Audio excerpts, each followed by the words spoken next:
I Am a Girl Barbados is basically an NGO, a non-profit organization, and we cater to girls between the ages of 5 to 18. The premise of the organization is really to get girls to be empowered and inspired through drama and creative expression. Our main philosophy is reach one, teach one. So the idea is that for every one girl we reach, they teach another. And it's basically a community spirit organization that we're building, a family, where the girls themselves can connect with mentors and or connect with themselves, get any support that they need.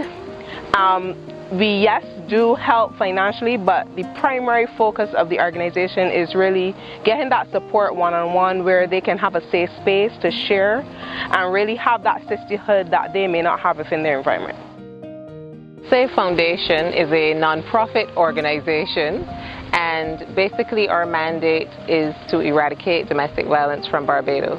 We've been advocating for laws and lobbying the government for changes to the Domestic Violence Prevention Act of 1992. Safe Foundation is an organization that sole focus is on victims and perpetrators of domestic violence. So basically Safe Foundation helps the victim in a multitude of ways. Well, Sweetwater Foundation was founded in Toronto before I came here. When I planned to come, a friend of mine, Linda Butler, and we thought, let's put a foundation in place that we can use for helping children. Children have always been a focus of my practice as a psychotherapist. And of course, children are special to everyone. So we put Sweetwater Foundation in place and didn't quite know how it would expand, how it would grow, what our projects would be. We just had an idea that we wanted to be helpful and that we wanted to focus on children. I would say that I had accidentally stumbled into working with children who'd been abused, and now it really became the focal point of my profession here because it's what I was seeing the most of, and it just came to me to work on it. It wasn't a specialism that I had sought before, but it arrived, and that's how the work began and has unfolded since. I realized from the statistics that domestic violence was a scourge in many parts of the Caribbean that we need to deal with as a human right, but also as a security issue. Because we talk a lot about security when it comes to drug gangs and gun crimes and what have you. Mm-hmm. But if you look at the statistics, there are more people killed in domestic violence in many of the countries that are actually killed in fight-outs between drug gangs.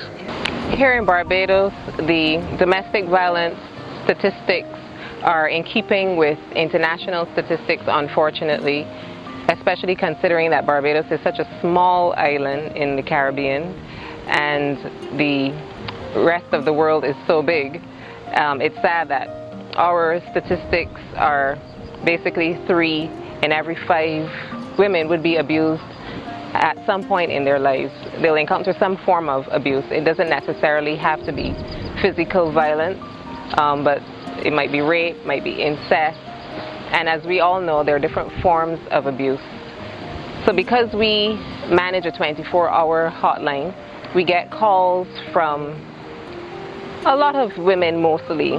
I would have to say that the number of men that we get calls from are quite small. If I were to give it a figure in terms of percentage, I would say if we get 100% of calls, 98% would be females and the other 2% would be males.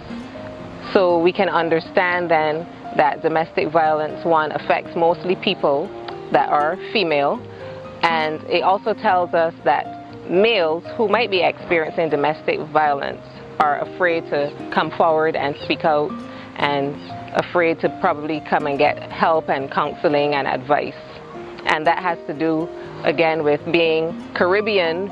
Men tend to be a bit more macho And not only that, there have been cases where men who have been abused have gone to the police and they may have been laughed at. And society, as we know in general, would laugh at men who are abused, whether they're from the Caribbean or from an international country. For me, violence is not okay by any means, shape or form. The fact that, well, my main focus is violence towards girls and women. And for me, just the fact that off of being a gender alone can cause you to feel more inferior or cause others to feel like you are inferior to the point where they can do whatever they want to you. The fact that there's intimidation and there's a sense of insecurity within the male gender and or some female gender who feel the need to overpower or feel to use power as a means to overpower someone else is really touching to me. It annoys me in a lot of ways because they target those who are vulnerable, and that vulnerability causes them to also have those internal battles. A main factor for me in terms of domestic violence is mental health and how do persons overcome those particular challenges that they may face. So whether that's depression, suicidal thoughts, self-harm, those are the kind of things I like to target because some girls really don't understand how they can really be supported and or in themselves what triggers or tips or advice they can use.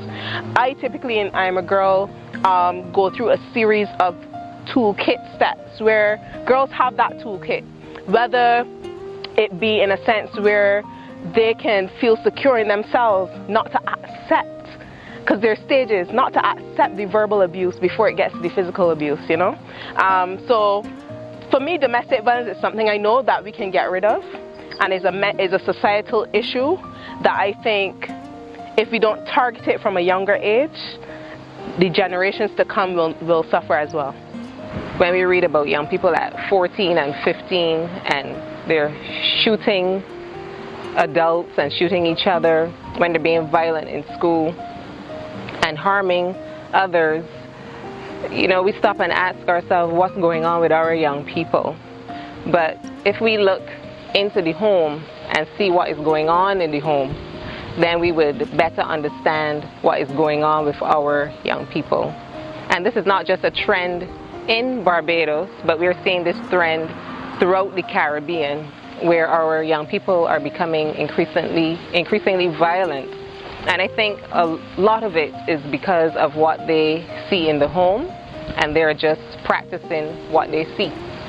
Because in a culture where, I don't know, you either have people who have dissociated because of their own emotional trauma.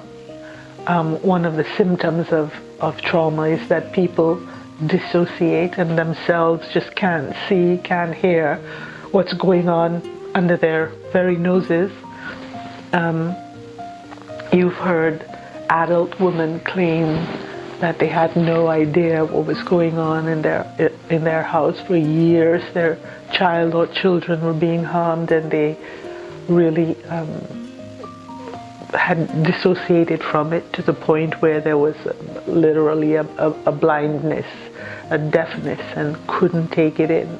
So sometimes a child is trying to get a mother's attention or a father's attention, and it's just not getting through. The adult is not able to take in what the child is saying.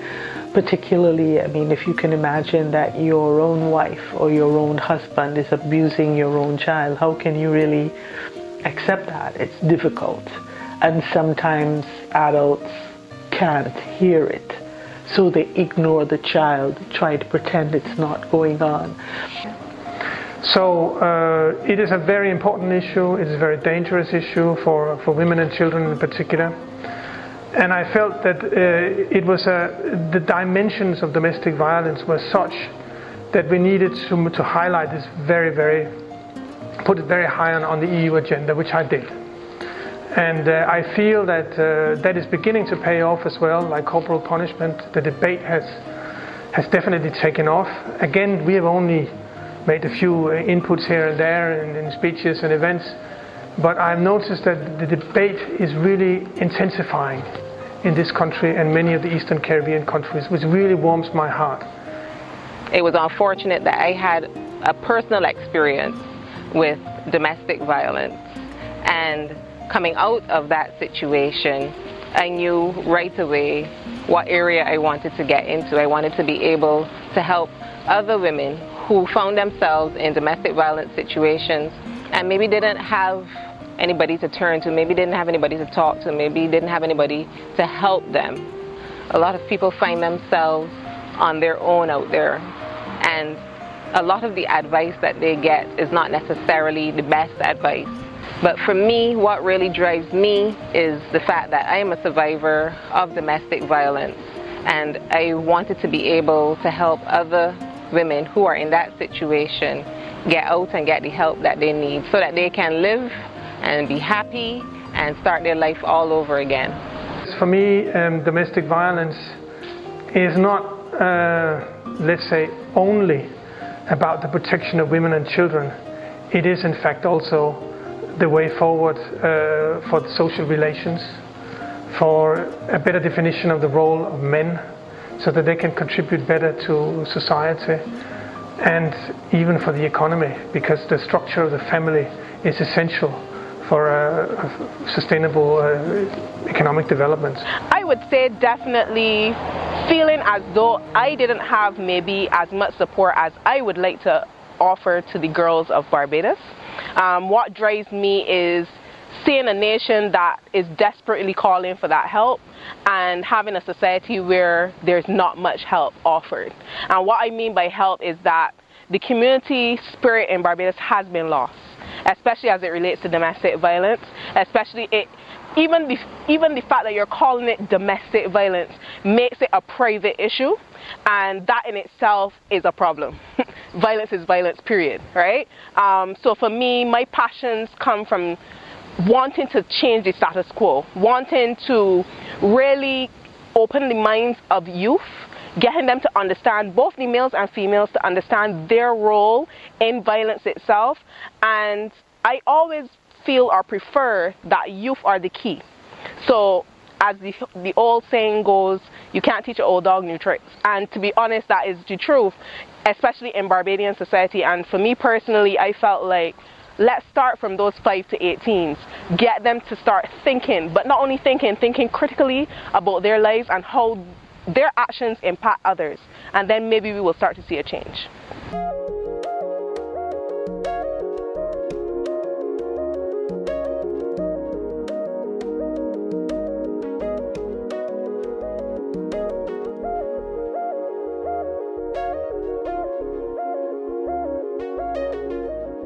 This is an EU-funded project.